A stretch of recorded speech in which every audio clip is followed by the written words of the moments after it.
lab activity for midterms kasi yung lab activity natin ng midterms isa. Okay? So, ewan ko bakit hindi naka-copy yung gano'n.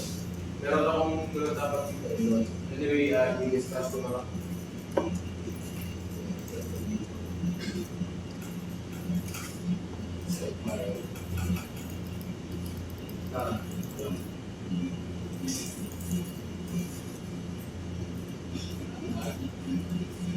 Okay, so itagagdag ko lang naman dito with the additional dead loads. So, gagawin natin, tapusin na natin lahat ng dead load for dito sa midterm.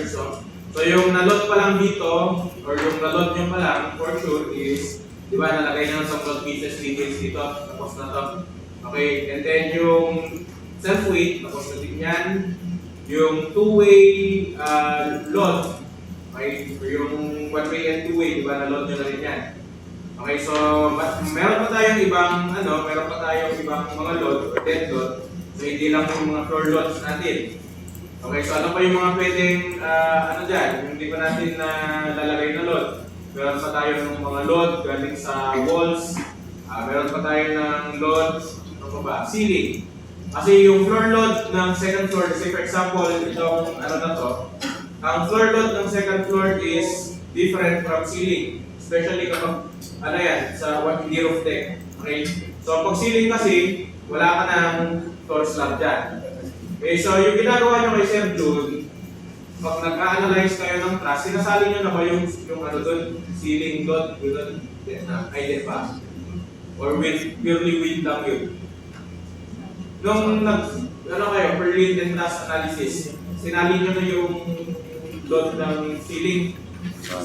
Sinali nyo na. Okay, so ibig sabihin, pwede hindi nyo na ito gawin, pero yung ganun ko lang sa inyo, no? For example, ganito yung residential siya. As much as possible, huwag nyo nang isali sa truss ceiling load kasi hindi mo siya, ang ceiling kasi parang nag-act as slab din, so pwedeng one way or two way din siya. Okay, yung load distribution. Although hindi naman siya ganun critical, pero kung sa actual, pwede nyo lang din ilagay diretso. For example, ito, yung ceiling load, so ito pa yung isang ipapagawa ko sa inyo kasi yung last time na ginamit yung Excel or yung chinek kong load nyo, sobrang gulo talagang kinopya nyo lang yung sinel ko. Okay?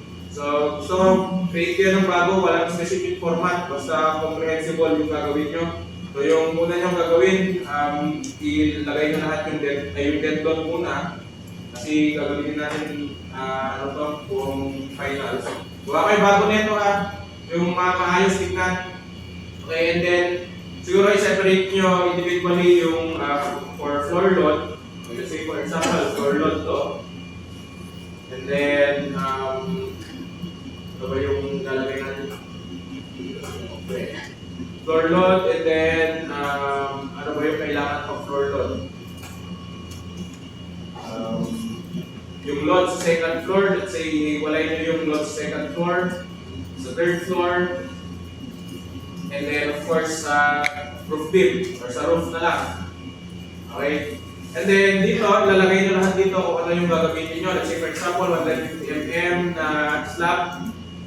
So, kung 150mm na slab yung ginamit nyo, let's say sa second floor, 150mm, tapos ginamit yung unit weight is 24, no? So, 24 times 0.15 is, ano ba? 3.6 ba? 3.6, no? 3.6 kilopascal. Okay, so ilagay natin yan dito. Let's say, sa third floor, 3.6 or 15mm, pwede nyo ilagay dito, 3.6.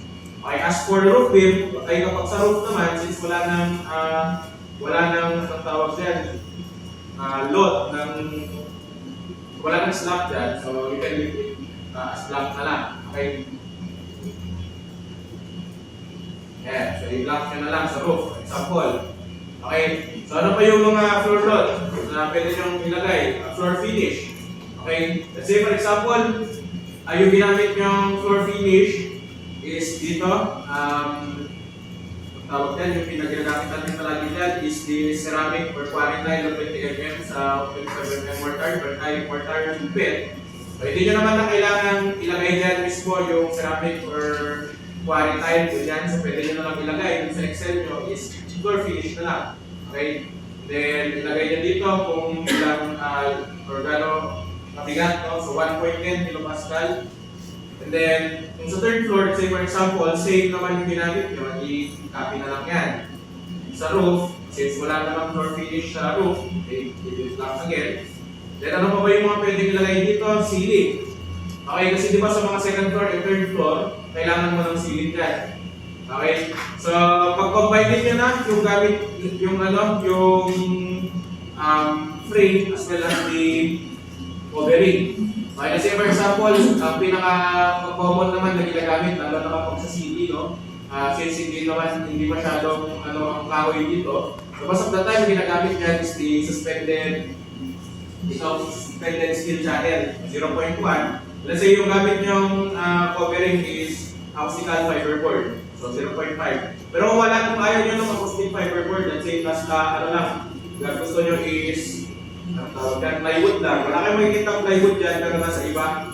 Dito sa coverings. May mga plywood dyan per mm thickness yan.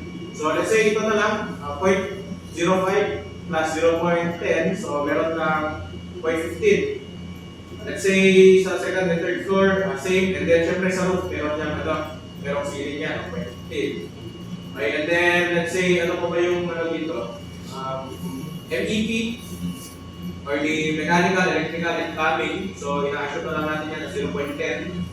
And then, of course, dito meron din 0.10. Okay, so pwede nyo, ang gawin nyo dyan, separate nyo yung load nito. Diba, for second floor beam, parehas lang naman ng total ito. Let's say, total natin ito. So,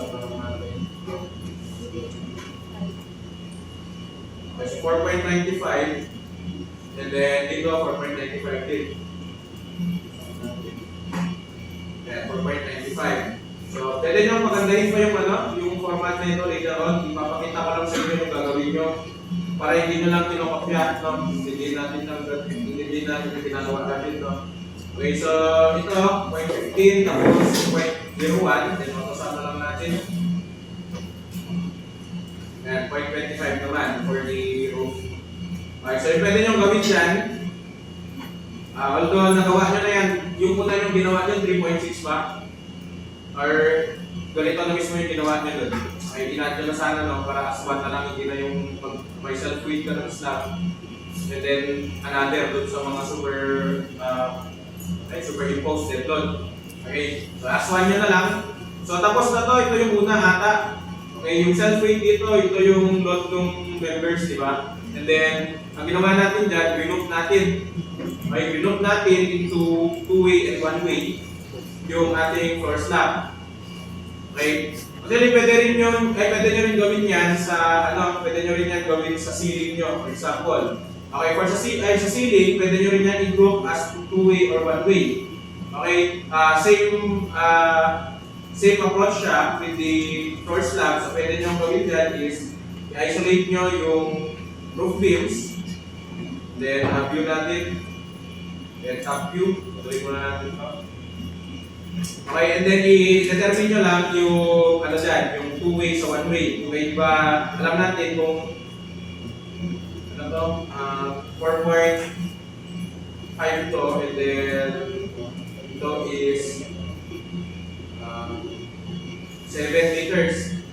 Okay, basta yung dalawa dito, two-way yan. Tapos itong baba is one-way. So, di ba, kung gusto nyo yung group yan, just simply click Ctrl G and then create kayo. Same lang yan as floor load. Okay, pero anyway, kung sakaling man na yung truss, kasi yung gagawin natin dito, yung load na ginawa nyo kay Sir Jun, yun na rin yung i-apply natin dito regardless kung yun yung truss system nung tawag na residential nyo. Okay, for reference lang, transfer lang natin papuntang wing structure. Okay?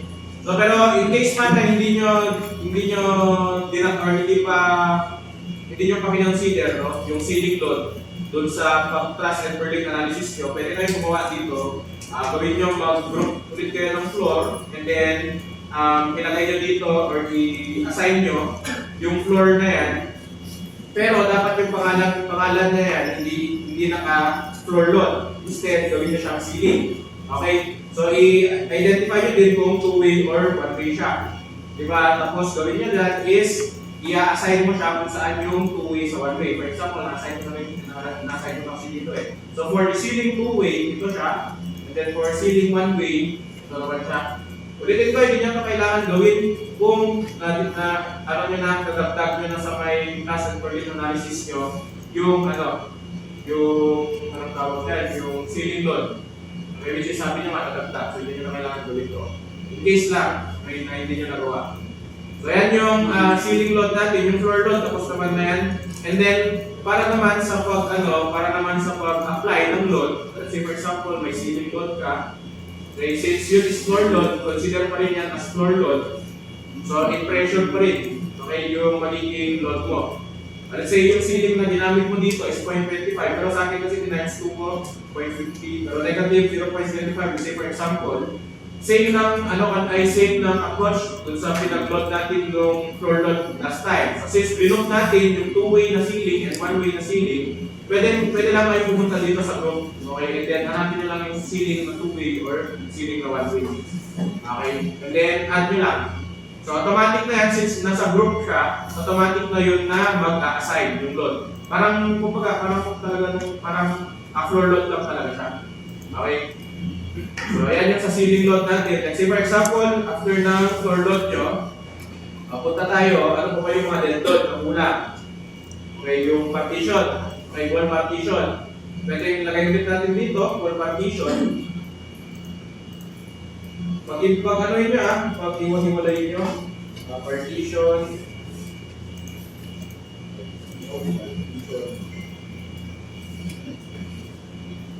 And then let's say siguro, lagay natin yung load dito. Kasi yung load na makukuha natin dito, hindi siya agad-agad yung linear meter. Or hindi siya agad-agad na linear load. Di ba kapag wall load, dapat din in linear meter yan. Kasi ano yan uniformly distributed siya. Pero yung nasa NSCP kasi, yung load niya initially is in kilopascal. So ibig sabihin in kilonewton meter squared siya. So yun muna yung lalagay natin dito. Let's say for example, dito sa may second column, o load na lang muna in kilopascal. And then, di ba, para makuha natin yung linear load niyan, kailangan natin i-multiply doon sa clear height.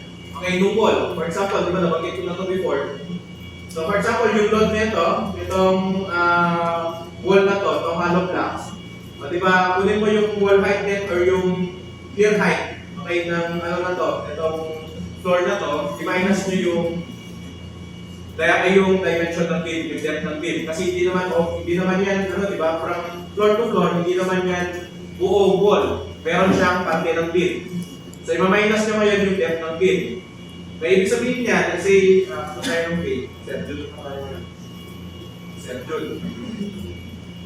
Let's say meron kang second floor dito, and then let's say ito third floor mo. At diba normally, ang itsura niyan, meron kang view dito, tapos nakalang mo lalagyan ng wall. Okay? So ibig sabihin yung kailangan mo lang na height nito is yung clear height ng wall. Ito lang. Okay? So clear height na lang. Okay? Ito is gauge. So ibig sabihin yan, kailangan mo dyan para makuha yung clear height. Hindi, the floor to floor height, okay, minus yung depth ng beam. Tama? Okay, so let's say, parang hindi siya magulo. Let's say, ilagay na rin natin yung clear height dito. Clear height. And then, saka natin ilagay yung load dito na 8 kN per meter. Which is, ito na yung i-apply natin later on dun sa mga beam na magbubuhat ng, ng walls nyo.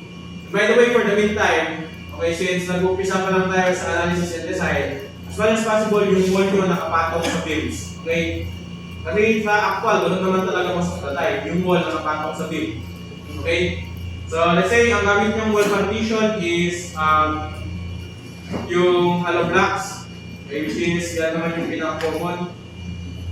So, let's say exterior mo is 150, and then fully grounded yan. So most of the time, magamit natin 16.5 density ng hollow block. So 2.63. So ulitin ko, itong 2.63 na kilopascal yan. So for the meantime, lagay muna natin yan. Kasi ito, 150 mm na hollow block. So yung load niyan is 2.63. And then sa interior partition mo, let's say ang gamit mo dyan is 100 mm. Okay, so 100 mm na CHB. Hollow block na lang.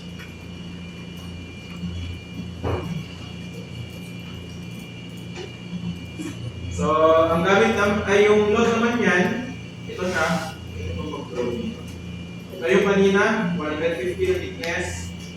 Again, ilagay nyo ulit ito ilagay nyo na lang sa tabi nung gagawin nyo, for example, ito yung Excel nyo, ilagay nyo sa tabi, tapos lagyan nyo ulit ng mga ganito. So, ang gamit natin na load is ito, 2.63, kanina, 150, and then for the 100 mm na thickness, ito siya. So, 250 naman. Okay, so 2.5 pa lang. And then, yung kulang pa dyan, dito kasi is bay finish pa lang dyan, bay finish pa lang siya, so kailangan pa natin ng plastering. So, sabi sa code, 0.24 per phase, 8 kilopascal din yan. Okay, so since normally, di ba, hindi lang naman isang phase yung pinapalitindahan natin, so pamili na natin dito is yung magkabilaan na back-to-back na plaster. Okay, so ilagay siguro natin dito is wall finish na lang. And then kung meron pa kayong nilagay ng wall finish aside sa plastering, pwede nyo naman kunin yan dito. Okay, let's say, say dito sa coverings, lagay kayo ng kung ano pa dyan, pwede kayo magdagdag. Okay, dagdagan nyo yung wall finish nyo. Pero dito, 0.48 na lang gamitin natin. And then, ang pwede gawin dyan is kunin mo na yung total neto. Kasi, di ba, yung total neto, itong 5.61, ito pa lang 6 kilopascal. Eh, ang walls natin, ulitin ko, yan is nakalinya meter. Okay, or linear load siya. So, kailangan mo siya i-multiply sa clear height. Let's say, for example, yung clear height mo kanina, itong floor-to-floor load, may floor-to-floor height mo, let's say, 3 meters to. Let's say yung ito is yung depth ng beam mo is let's say 0.5. Diba? At kailangan mo or yung clear height mo is equal to 2.5. Pwede nga S1 mo na lang to, pwede mo lang naman i-merge to sa 2.5 sa lahat. Pwede, wait lang. So, okay, huwag naman natin i-autosum, mas maayos kung isa-isayin muna natin. Okay, so di ba, ang gagawin lang natin dyan, i-multiply natin yung 8 kilopascal na load sa clear height. Okay, so pwede nyo lang naman lagyan yan ng formula, yung column na to times the clear height. Okay, and then pwede nyo na yan i-drop down. So itong load na to, ito na is in, ang tawag dyan, in linear meter na yan. Okay, pero wag nyo malang i-autosum agad-agad to kasi yung hindi pwedeng mag-combine yung 150 at 100 mm na block. Okay, so pwede nyo gawin dito, gawa ulit kayo ng another row. Pwede nyo lagay dito 150 mm plus the plastering. Pwede ko, ano lang po itong ginagawa ko sa Excel basis lang to, pwede nyo magpagandahin kung gusto nyo, basta makomprehend siya. Okay, so ito, total niya 150 mm na in linear load na yan plus siyempre yung plastering na 1.2. Okay, so 7.775 and then ito naman let's say 100 mm plus yung plastering niya. So yung total naman yan is 6.25 plus yung plastering on face. Ayan siya. Okay, so again, sa pag-apply ng load or pag nalagay ng load dito sa may model natin, yung suggestion ko lang to, ang pwede nyo kasi gawin dyan, pwede na kayo mag-add agad-agad dito, and then punta kayo dito sa member load. Pwede sa member load, yun yung linear load. Okay, and then yung uniform force dyan, hindi yan, pag sinabing uniform force kapag sa istaan, uniformly distributed force yan. Okay, So, magkaiba, baka kasi yung ano nyo dito, pagkaintindi nyo, yan is concentrated load. Hindi when you say uniform force kaistaan, uniform distributed yung load. Okay, ibig sabihin, dyan papasok na yung wall load natin. Okay, kasi uniform distributed yun. Let's say yung unang mong load dyan is for the 150 mm plus plus 3, 7.775. So, negative, pababa, 775. Anyway, kung maglalagay pa kayo ng painting dito, okay lang na huwag nyo lang dagdagan to. Ulitin ko, alam nyo yung mga load na to is sobra mga yan. OA yung mga load na to. Kaya pag staan kasi, or any software, always over-design yan. Okay? Kaya kahit meron pa yung binagdag na additional na wall finish, mas huwag nyo lang idagdag. Importante lang dyan yung mga mabibigat. Yung mismong hollow blocks, grout, as well as the wall finish na yung plastering. May dinagdag kayo, again, kahit wag nyo lang idagdag yung load dyan, yung sobra-sobra na to. Okay? And then, 7.775, let's say mag-add tayo. Kaya naka-question mark siya, ibig sabihin hindi pa yan naka-assign.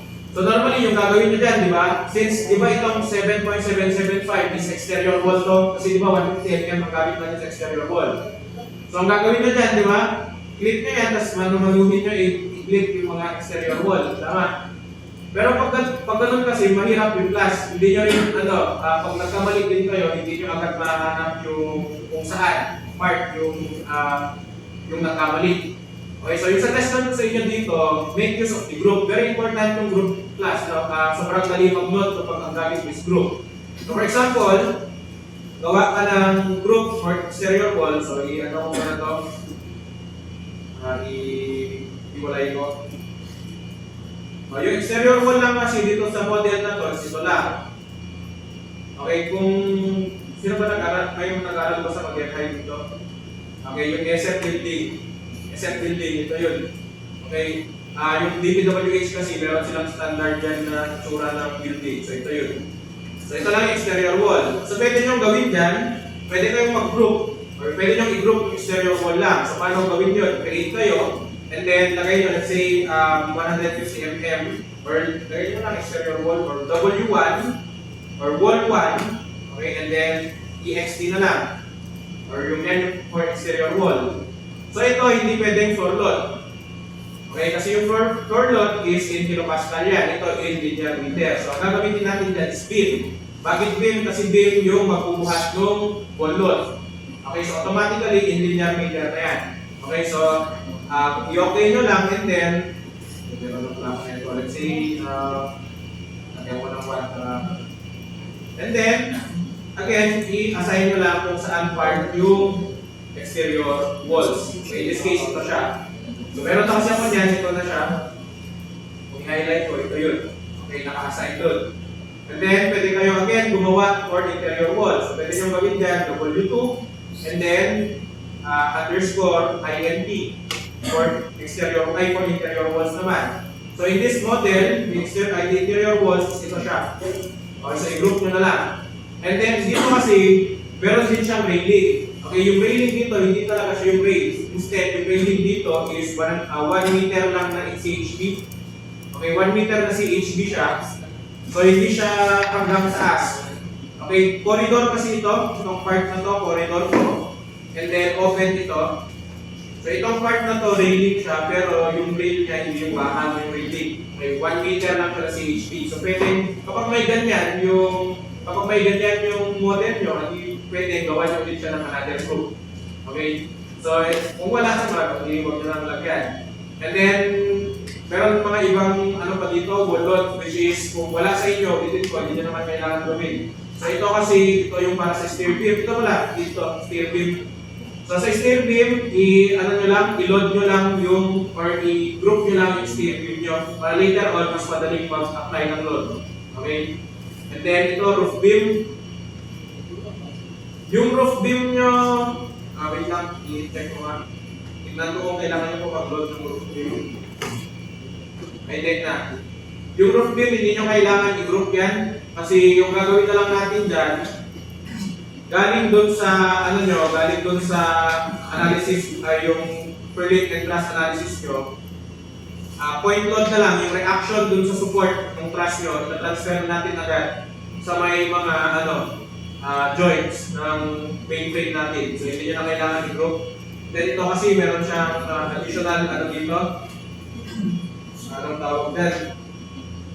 Ito kasi yung tawag dito. Ito nakagroup kasi yan para dito. Hindi kasi ito truss. Kung nakikita na kasi kayo ng DepEd na typical classroom, 12 room na classroom, always merong truss dyan na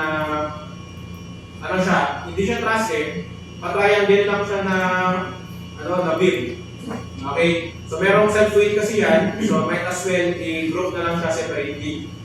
Okay? So merong, hindi lang pala self-weight yan, meron din siyang bubuhatin, so kaya siya naka-group na separate. Pero kung wala naman kayo ng mga member na to, pwede gawin nyo na lang dyan is the group for the exterior wall and group for the interior wall. Okay na yun.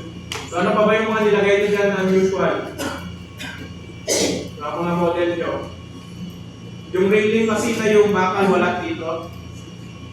Walang railing ng bakal dito. So siguro ang gagawin nyo na lang dyan kasi may naglagay ba sa inyo ng rail na yung bakal sa balcony? Meron? Wala kasi balon dito i-apply natin yung ganapan ng rail.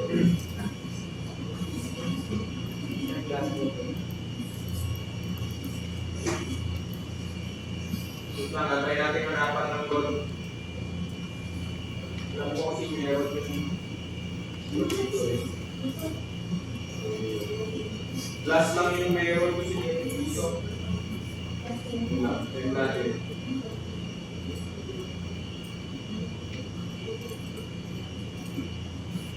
So siguro pwede nyo gamitin. Meron kasi sa taas nito, page 68, nandito yung mga unit weight ng mga ng mga material. Okay, for example, yung gamit nyo, let's say, i-assume nyo na lang kung hindi man yan brass, i-assume nyo na lang siya na brass. Ito yung unit weight niya. So 82.6 kN per meter cube. Kaya gusto nyo malaman yung alot yan, i-multiply nyo lang sa height ng rail nyo. Okay, for example, yung rail nyo is, let's say, yung typical na railing kasi, lang yan, 1 meter. So 1 meter lang siya. So the 82.6 times 1, 82.6 kN per meter square. So ang i-multiply pala dyan is ito length and height. Okay, kasi in kN per meter cube to. So kailangan nyo yung length nito, let's say 3 meters. So yung area niya times the ang tawag dyan, area times the unit weight. Okay, ganyan na lang yung gawin nyo. Pwede rin naman kung gusto nyo mas pababain yung load. Masyado kasi mabigat ng brass 82.6 na unit weight, masyado mabigat. Kaya kasi mga dito.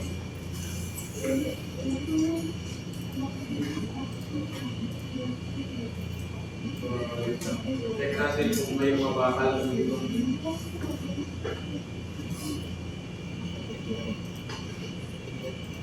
Sa partition kasi wala ding bakal, puro wood.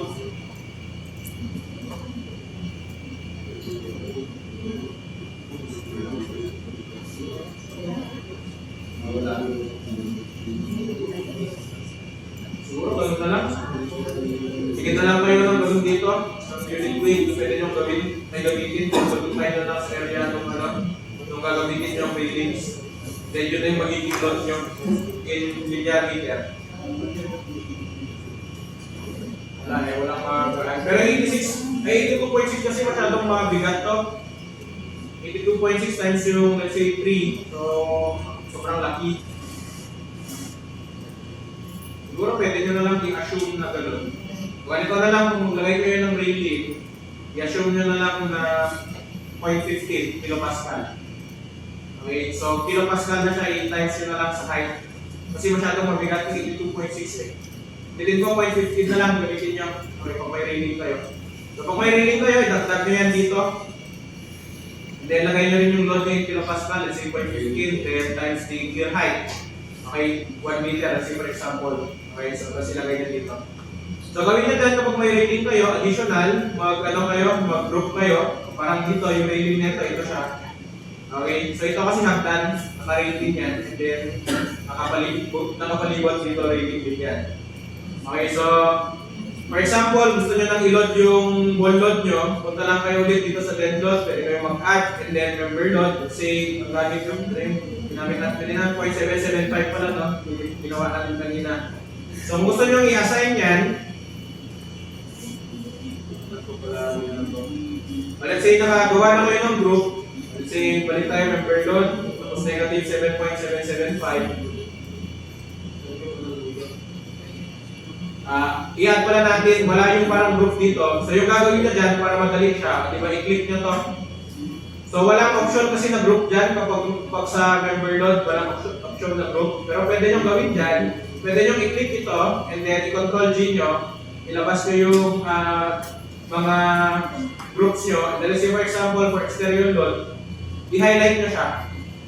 Okay, pagka-highlight nyo, pwede nyo i-click pa rin itong load and then i-assign nyo na lang. Assign to selected fields. Mas mabilis yan kasi isa sa inyo. Okay? So again, pwede nyo rin lang gawin sa different na group nyo. Kung meron yung interior beam or interior wall as well as the rating. Okay, ulitin ko, create muna kayo and then i-open nyo yung group tapos i-highlight nyo. Tapos, saka nyo i-click yung node and then assign. Naka-highlight pa rin yan. Kung mapansin nyo, naka-highlight pa rin siya. So, pwede nyo lang i-click yung assign to selected fields. Okay? So, kung meron pa kayong additional, ano pa ba yung mga pinakalagay nyo dyan na hindi ko open? Wala ka ba? Yung sa kung hindi naman kayo ng roof deck, wala nang, wala nang load yung tawag dyan, yung tubig. Para hindi pumasok, ano yung tawag dyan? Ano kasi tawag dyan yung kulay glass? Waterproofing. Okay, kung hindi naman roof deck, kasi hindi roof deck sa inyo, hindi na kailangan magtagay ng waterproofing. Pero for for general knowledge lang, kapag meron kayong waterproofing, magdagdag lang kayo sa may MBT nyo ng additional 0.1 kilopascal. Okay, yan yung normally ginagamit for waterproofing. Okay, ibig sabihin, from yung sa ceiling nyo, yung MBT nyo, magiging 0.2 lang kapag may waterproofing. So, hindi nyo naman kailangan yan kasi may class kayo. Ano pa ba yung mga pwede natin i-load dito? Size of wall partition. Stair load. Okay, stair load, ihiwalay nyo rin. Okay, so sa stair load, na-discuss naman na sa inyo kung paano to i-solve. Yan, dito yun eh. Okay, wala yung stair load. Pero anyway, na-discuss sa inyo to, yung stair load, no? Kung paano siya compute. Okay, so yung gawin nyo din dito, ilagay nyo yung stair load. Siguro, wag nyo nang gawin ganito. Pwede nyo i-diretso na lang yung total stair load. Per beam na siya ha. Wag yung, di ba kasi pag stair load, kapag dalawa yung stair beam, di-divide by 2 yung ngayon. Okay, so ilagay nyo na lang sa total yung naka-divide by 2 na dito. Okay, hindi nyo na kailangan ilagay yung computation nyo. Okay, assuming na tama yung computation nyo, and then pwede nyo gawin din dun para madali yung pag-load. Again, i-group nyo yung stair beam nyo, para yung ginawa dito. Okay, meron siyang group for stair beam. Ito siya, W4_ST, denotes for the stair beam. Okay, and then sa pag-load, ganun ulit, gawa kayo, and then highlight stair beam, and then saka nyo siya i-assign to selected beam. Okay, so ibig sabihin, yung makikita ko dapat dyan, mag-check ako, pwede nyo iwi yan, since naman na tayo, flexible na tayo, into this online class, no? Pwede nyo uwi yan. So by Friday siguro, kasi suspended naman yung passing ng pay. So by Friday ako mag-check. So yung kailangan kong makita dyan is kompleto na yung dead load nyo. So from floor load up to wall load, as well as the load cases detail, which is tapos yun naman na to, di ba? Discuss na to sa inyo. Okay, so yan lang naman yung para sa sa midterm output nyo ng lab. And then, kailangan ko ng maayos sa Excel. Hindi yung pinagkagawa nyo last time. Okay? Then ilagay nyo dito yung mga load na ginamit nyo, yung cut out ng NSCP. Okay, ilagay nyo dito, pwede nyo lang naman i-snip yun. So ayusin nyo, walang specific, ulitin ko, walang specific na format. Basta maintindihan siya. For example, dito, makikita ko agad yung mga load na ginamit nyo. ha? Huwag niya na mag-iayos ito. Or ano lang to, kung reference nyo lang ha. Then ulitin ko yung mga napagsabihan ko na last time na yung mga kung ano-ano nilagay nyo ko doon.